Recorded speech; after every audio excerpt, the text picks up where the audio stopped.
We've all seen some questionable driving, but this one has a very interesting twist.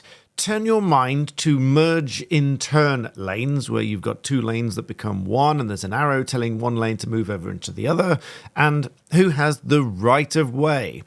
Spoiler alert, no one has the right of way, but what happens in this clip is particularly interesting. So let's watch it first. You're watching this vehicle here on the left and this one here on the right-hand side. Let's take a look at this.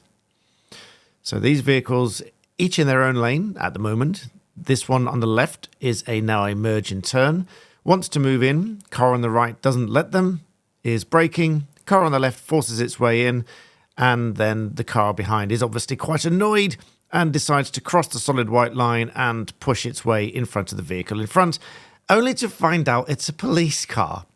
So, as the caption underneath suggests, instant karma. So let's take a look at what's going on here, because this is one of those scenarios where dash cam footage can catch somebody out. So if you yourself submit dash cam footage of what someone else has done, it could indeed backfire on you. And in this case, it also backfires on the police vehicle. Not that the, let's call it the silver car on the right-hand side, not that they acted properly, they didn't, and we'll go through that, but the police vehicle has also been caught out doing something wrong here as well. So when they get to this point here, now these two vehicles are now in this sort of situation here, because they've both approached and they've both got to this point here where neither party is quite in front. We can take a look. Neither party is quite in front. If anything, the car on the left is very slightly in front, although it's a smaller vehicle. But then we edge forward very slightly. They get to this pinch point here where quite clearly the car on the right-hand side has refused to let this one, the police car, come in front. And now the police car on the left is running out of lane. And they have no choice because they've been given no choice by the car on the right. Now, what ought to have happened here, really, is for the car on the right, the silver car on the right, to allow the police car, although they didn't know it was a police car, to allow that car to come in front. Obviously, they didn't. This edges forward, and they absolutely refused to let them in. Now, either way round, the police car could have hung back and waited for this car to move because it was perfectly clear behind. The viewer perspective of the video that we were watching allowed the space, obviously quite sensibly saw this emerging, saw this unfolding, allowed the space for the vehicle to come in. This police car could have just moved his way into this lane here, but didn't, try to force its way in front. Now, equally, the car on the right-hand side is also to blame for not allowing it to come in front. But let's just take it from this point here. When the car on the right realized that the car on the left is indeed moving across, the safest thing would have been to do is to let the car move in, this car hang back a bit so that this one moves in front. So it could have gone either way here, but then obviously what happens after that is that the vehicle behind acts aggressively, crosses the solid white line. Now, this is absolutely wrong, forces its way in front. That is obviously careless driving. They will be prosecuted for that regardless. But it does show that the police vehicle at this point here has essentially forced its way in. So if there was an absolute right and wrong here, whilst I do think that the silver car on the right should have allowed the police car in front, if it comes down to it, this police car was wrong, in my view, to force its way in front of this silver car.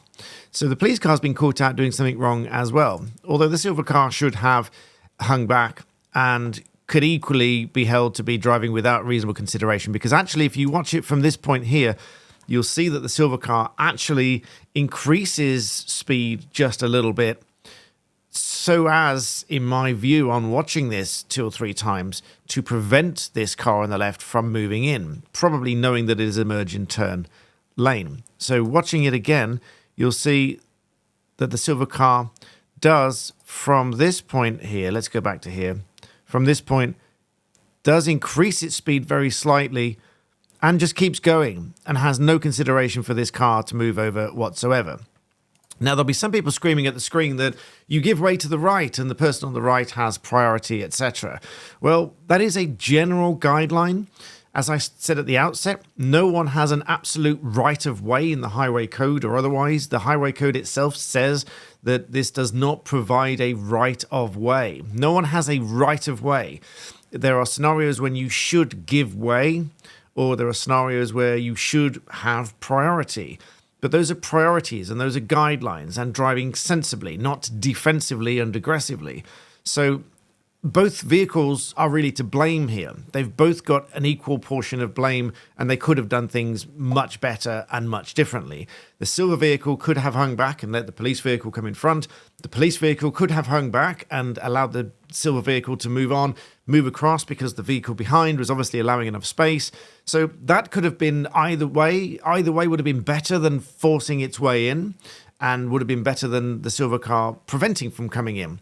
But what happened after that was just absolutely wrong. The silver vehicle coming around, crossing the solid white line with the sole purpose of pushing its way back in front of the police car, although it didn't know it was a police car at the time, was absolutely wrong. And so they'll get prosecuted for careless driving, no doubt, and doubtless will be convicted, because that was absolutely crystal clear. If the first bit wasn't clear, that could have gone either way, but the second bit, forcing its way in, was crystal clear. But if there is footage from the police vehicle, it will probably also show that the police vehicle didn't really act sensibly either.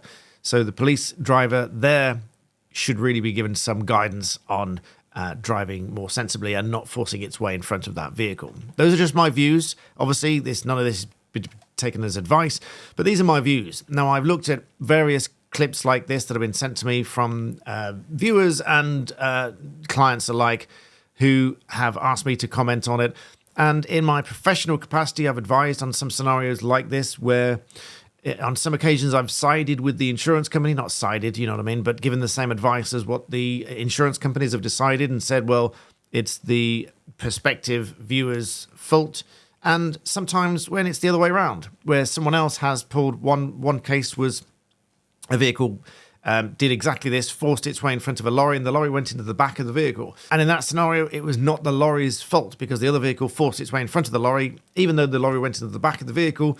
A court, in my view, is not likely to hold the driver of the lorry responsible because the other vehicle forced its way in front, and that was careless driving. And so, in my view, the court would find in favour of the lorry driver, not the driver that pulled in front.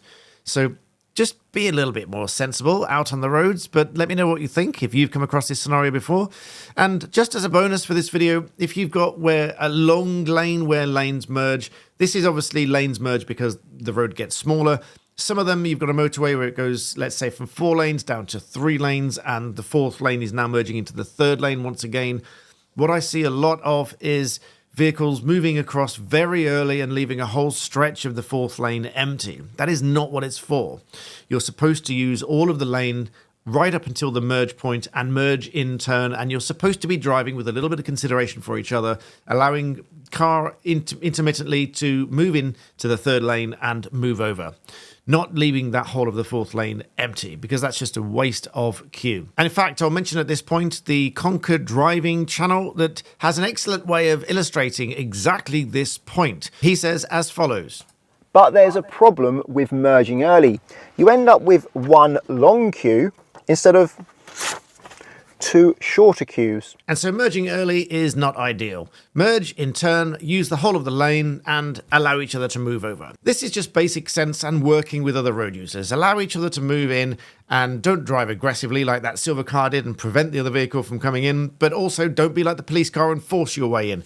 And certainly don't be like the silver car after the event and aggressively force your way back in front of the police car, even though they didn't know it was a police car. But that's just the twist for this story. Let me know your thoughts and comments in the box below. Make sure you subscribe, please. Help me hit 500,000 subscribers. I will really be grateful for that. And in the meantime, thank you for watching.